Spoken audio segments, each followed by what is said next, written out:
Tonight was the night of the feast. Come to think of it, why don't chickens steal? And when did the moon learn to be kind?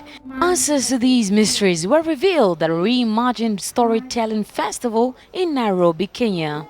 Dozens of storytellers from Africa and elsewhere have gathered to revive a variety of stories, a tradition long forgotten.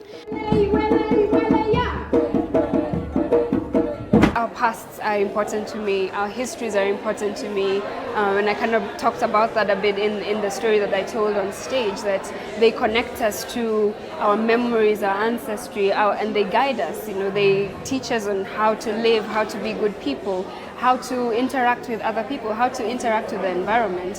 How do we do any of these things? Stories are the ones that give us the guide, that anchor us. In the age of smartphones and Netflix, spoken art seems gradually disappearing, according to Maimuna Jallo, organizer of the festival. I started this journey about 3 years ago, and I traveled to various small villages to look for East African folktales, and nearly everywhere I went, people had no recollection of their own stories. And the generation who used to tell these stories are now in their 80s. So for me, it was really important to see how do we preserve not only the stories, but in particular, the culture of telling stories orally. Because I think it's very different from watching a television program or reading a book. But to have that storyteller in front of you with an audience to be able to interact is something very precious that we're in danger of losing.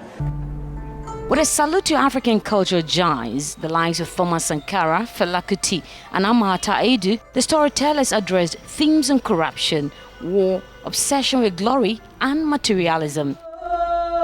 So what answers the question why chickens don't steal? Because the chicken has squandered all the wealth that has been attributed to it as kin in heaven.